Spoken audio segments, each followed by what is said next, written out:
अपना next topic है बेटा केपलर्स लॉ, केपलर के नियम। अब केपलर के नियम क्या है भाई? देखो, केपलर ने जितने भी प्लेनेट हैं, ठीक है, जो सन के अराउंड रिवॉल्व करते हैं, जितने भी ग्रह हैं जो सूर्य के चारों ओर क्या करते हैं, घूमते हैं, तो आपने हर बार एक लाइन बोली है कि ग्रह सूर्य के चारों ओर वृत्ताकार कक्षाओं में चक्कर लगाते हैं। यानी जितने भी प्लेनेट्स हैं वो रिवॉल्व करते हैं सन के अराउंड, किसमें? सर्कुलर पाथ में नहीं।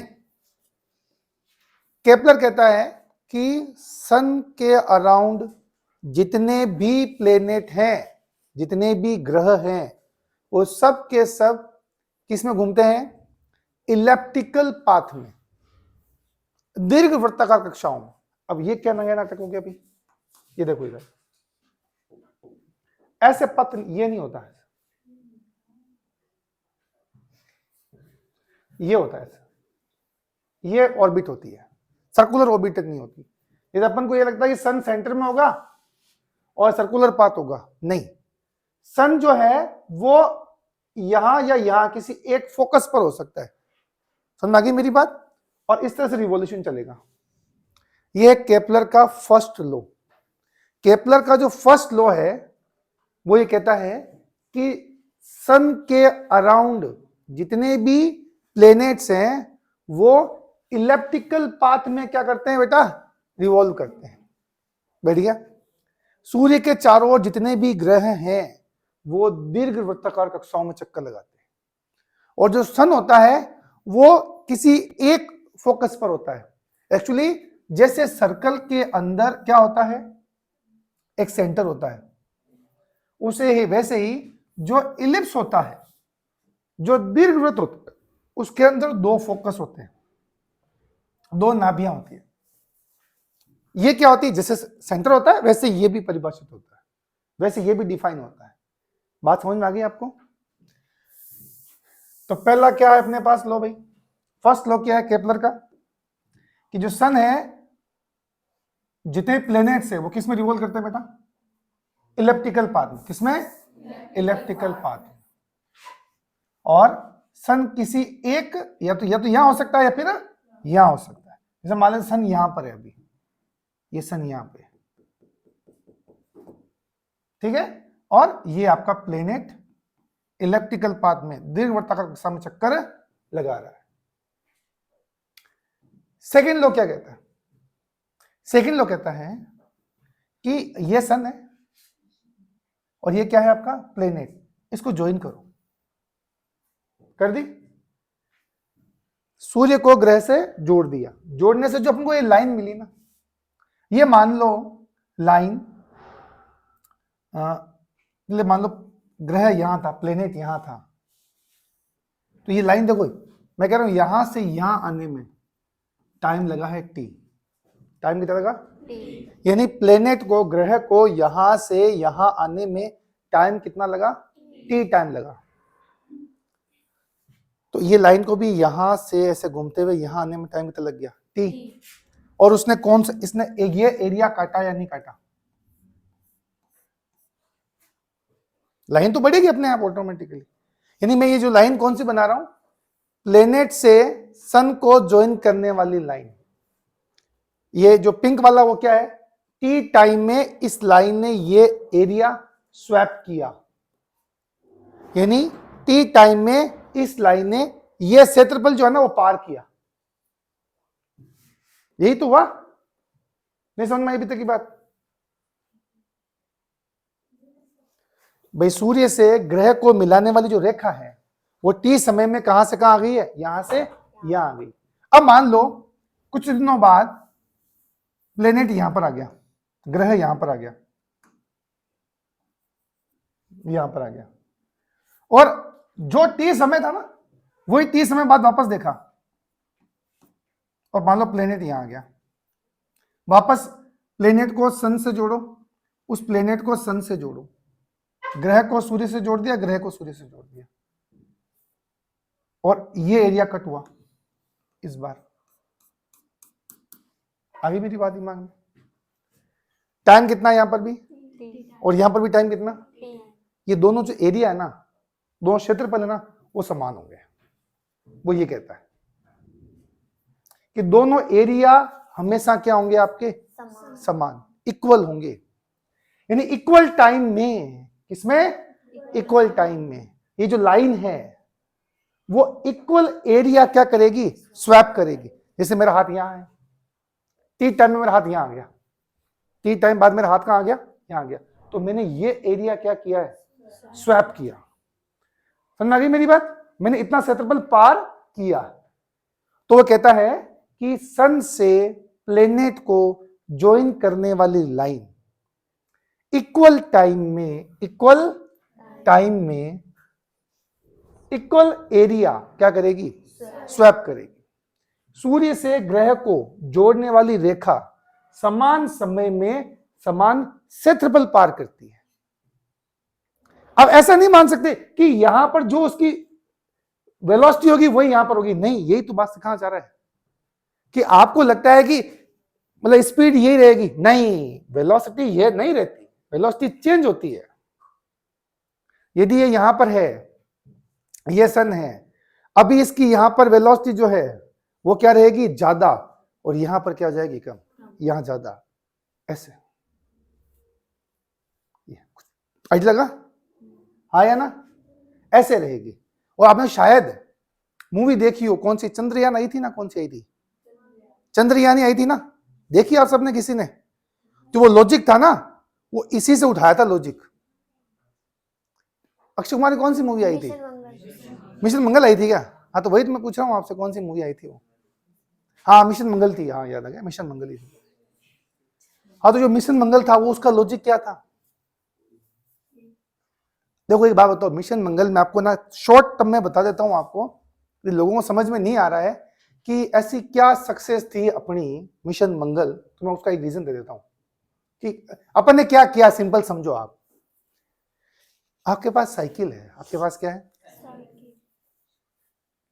समझना, या मान लो आपका साइकिल नहीं, आपके पास स्कूटी है, या आपके पास मोटरसाइकिल है, और यहां से लेकर और मान लो अपन को रूस जाना है, कहां जाना है, रूस जाना है, और कहीं चल जाओ जहां आपकी चॉइस है, क्योंकि बीच में पानी नहीं आना चाहिए, नहीं तो जाओगे कैसे, है ना। तो मुझे यदि यहां से रूस जाना है, या मुझे और कहीं जाना है, मतलब बहुत दूसरे देश जाना है, दो चार देश छोड़ के मुझे कहीं जाना है, दूसरा कंट्री छोड़ के मुझे कहीं जाना है, और रास्ते में कहीं पेट्रोल पंप नहीं है, रास्ते में कोई पेट्रोल पंप, तो कैसे जाएंगे, है नहीं, इंजन बंद कर देगा तो आगे नहीं जाएगी, है कितना बंद करोगे, कितना बंद करोगे, वही वही चीज थी।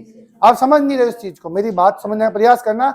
मैं कहना यह चाह रहा हूं कि जो हमारे पास रॉकेट था, वो रॉकेट था यहां से सिर्फ बाहर जाने के लिए, फिर वापस। मैं एक सिंपल एग्जांपल दे चुका हूं ना कि यहां से आपको रूस जाना है, अब आप स्कूटी ले लोगे तो क्या होगा, यहां से भारत आप तो यदि एक दो राज्य पार कर लोगे, उतना तो पेट्रोल लेके जा सकते हो साथ में, और टंकी में नहीं, साथ में लोड कर लो, चारों तरफ बैग में डाल लो, आगे रख लो, पीछे रख लो, जहां रखना है रख लो, है भाई, कितने भी केस लगा लो आप पहुंच नहीं सकते, यानी स्कूटी लेकर आप वहां नहीं पहुंच सकते, आपको तो एरोप्लेन लेके जाना पड़ेगा ना। कॉमन सेंस से जवाब दो, घटिया जवाब देके अपनी मतलब घटियापना साबित मत करो कि हम तो काटे लीचड़ हैं, हमारे में कॉमन सेंस नाम की चीज नहीं है, वो मत प्रूव करो।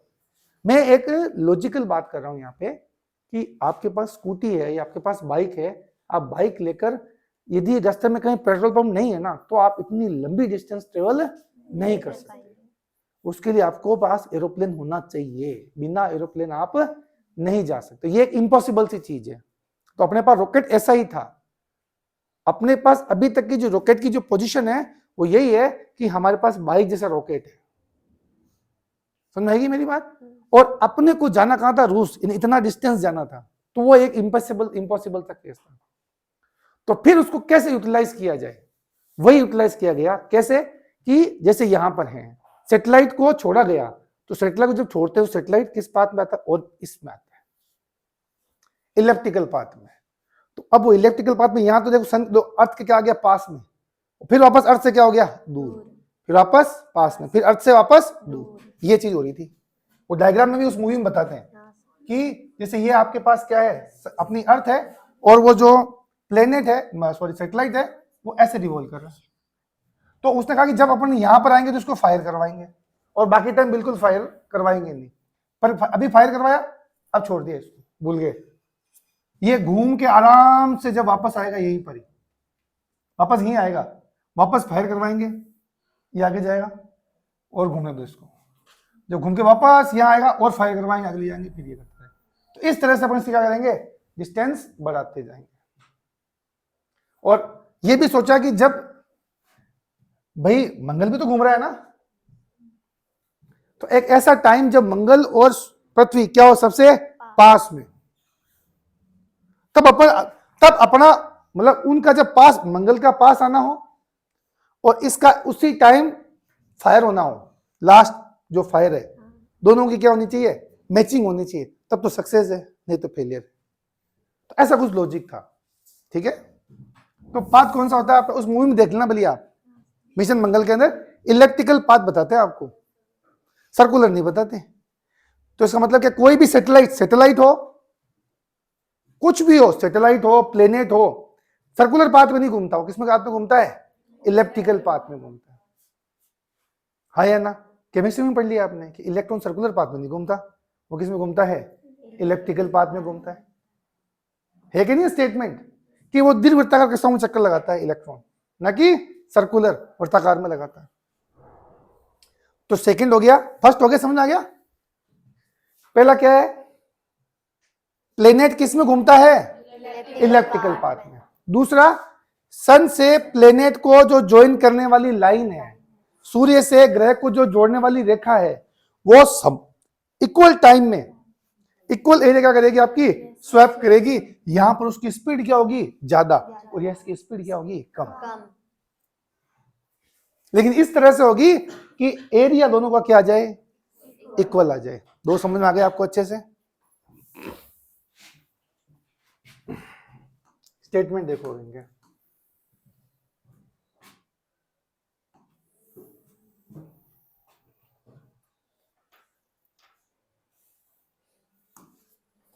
The law of orbits. पहला कौन सा है आपका, द लॉ ऑफ ऑर्बिट।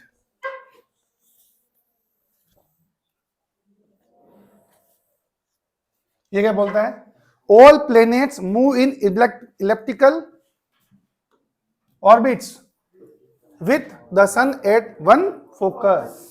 सूर्य कहां पर होगा, एक फोकस पर होगा, है ना।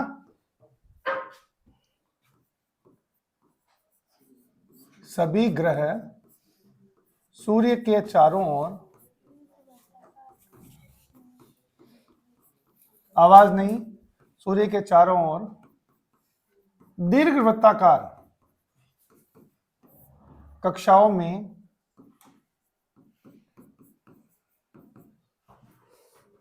चक्कर लगाते हैं,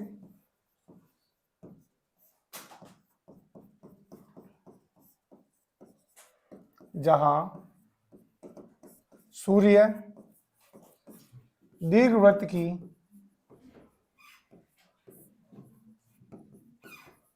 किसी एक नाभि पर स्थित होता है।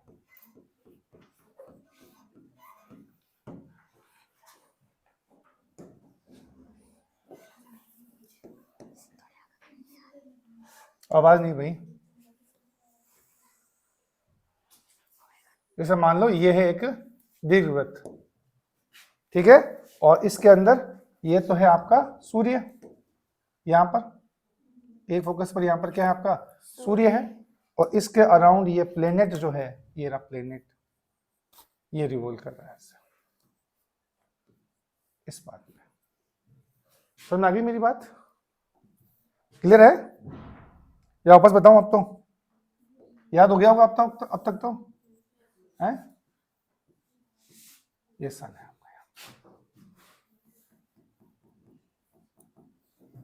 ठीक है। अब दूसरा क्या बताया था आपको मैंने, कि इस सन को ज्वाइन करने वाली लाइन इक्वल टाइम में इक्वल एरिया क्या करेगी आपकी, स्वैप करेगी। इंग्लिश में पढ़ो एक बार जल्दी से, तब तक मैं हिंदी में लिख देता हूं। अरे बोलना थोड़ी था, पढ़ना था मन में।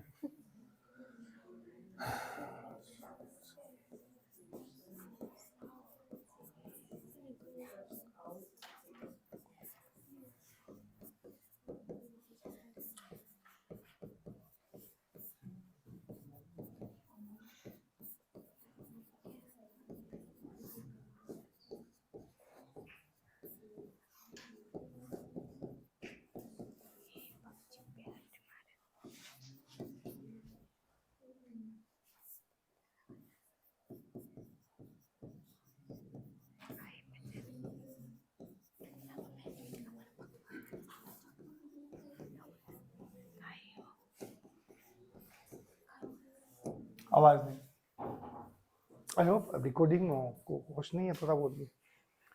सूर्य से ग्रह को जोड़ने वाली रेखा समान समय अंतराल में समान क्षेत्रफल पार करती है, यही था आपका the law of area. A line that connects a planet to the sun sweeps out equal areas in equal times. तो इसको एक बार इसमें देख लेते हैं।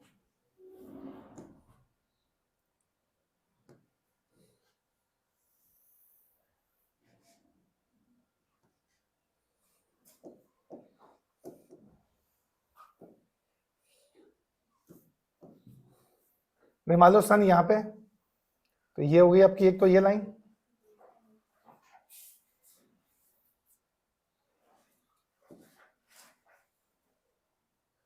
ये हो टी टाइम एरिया इसने स्वैप किया। अब मान लो प्लेनेट यहां पर आ गया,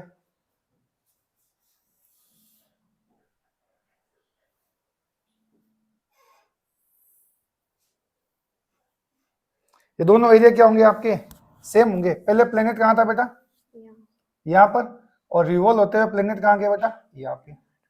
तो यहां से यहां आने में टाइम कितना लगा उसको, टी। मान लो प्लेनेट यहां था और उसको यहां आने में अगेन टाइम कितना लगा उसको, टी। तो जो एरिया आया दोनों केस के अंदर, यहां पर ये एरिया और यहां पर ये वाला एरिया, दोनों क्या होंगे आपके, इक्वल होंगे। बैठ गई मेरी बात दिमाग के अंदर, पक्का। चलो अब तीसरे की बात करते हैं। तीसरा सिंपल एक चीज कहता है, इसके टाइम पीरियड के बारे में। किसके बारे में, इसके टाइम पीरियड के बारे में, इसके आवर्त काल के बारे में, कि इसका जो समय है घूमने का वो किसी बात पर डिपेंड करता है क्या, वो किसी बात पर डिपेंड करता है क्या। तो देखो लिखो, लिखा हुआ है द लॉ ऑफ पीरियड्स।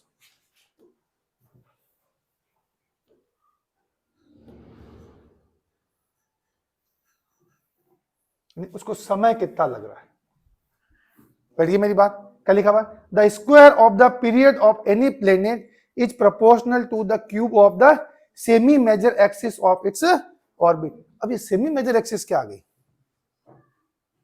है ना। देखो इधर पहले तो कुछ एक बार इलिप्स के बारे में थोड़ा सा और पढ़ लेते हैं, थोड़ा सा है ना। एक बार इलिप्स के बारे में बताता हूं थोड़ा सा। इधर देखो, ये जैसे इलिप्स है, इस इलिप्स के अंदर ये दो क्या होते हैं बेटा, फोकस। इस इलिप्स में ये दो क्या है आपके, फोकस है। इस फोकस से ज्वाइन करने वाली जो ये लाइन है ना, इसको बोलते हैं अपन मेजर एक्सिस। क्या बोलते हैं इसको, ठीक है। यानी मुख्य अक्ष या दीर्घ अक्ष, उसके साथ साथ एक ये भी होती है, इसको बोलते हैं माइनर एक्सिस। क्या बोलते हैं इसको, लघु अक्ष। तो ये तो कहलाती है दीर्घ अक्ष और ये कहलाती है आपकी लघु अक्ष। ये मेजर और ये माइनर। और इसका आधा ले लोगे तो वो क्या हो जाएगी आपकी, सेमी, अर्ध या औसत ले लो भले। इसको कभी कभी आप औसत दूरी भी लिख सकते हो। क्या लिख सकते हो आप, औसत दूरी, एवरेज डिस्टेंस। कि सन की प्लेनेट से, देखो हर बार डिस्टेंस तो चेंज होगी कि नहीं होगी। अरे भाई सन की प्लेनेट से डिस्टेंस हर बार क्या होगी, चेंज होगी। तो अपन एवरेज डिस्टेंस कौन सी लेते हैं, ये वाली। ये समझ में आ गई मेरी बात। तो अब इसका जो टाइम पीरियड है, प्लेनेट का टाइम पीरियड घूमने का, उसका यदि मैं स्क्वायर करता हूं, क्या करता हूं मैं उसका, तो वो प्रोपोर्शनल होता है जो एवरेज डिस्टेंस थी उसकी पावर 3 के क्यूब के प्रोपोर्शनल होता है। तृतीय घात के क्या होता है? समानुपाती। यानी टाइम पीरियड का स्क्वायर, किसी भी प्लेनेट के टाइम पीरियड का स्क्वायर जो एवरेज डिस्टेंस है, एवरेज डिस्टेंस मतलब semi major axis, semi major axis, इसके क्यूब के क्या होगा? प्रोपोर्शनल। बैठ गई मेरी बात? आवर्तकाल का वर्ग जो औसत दूरी है उसकी तृतीय घात के क्या होता है? समानुपाती। बैठ गई मेरी बात? तो ये चीज लिखी है मैंने, देखो लॉ ऑफ पीरियड्स क्या बोलता है? The square of the period यानी टी स्क्वायर, और the square of the period मतलब T square of any planet is proportional to the cube of the semi major axis. यानी तृतीय घात के क्या होगा? समानुपाती होगा। बैठ गई मेरी बात दिमाग के अंदर? तो ये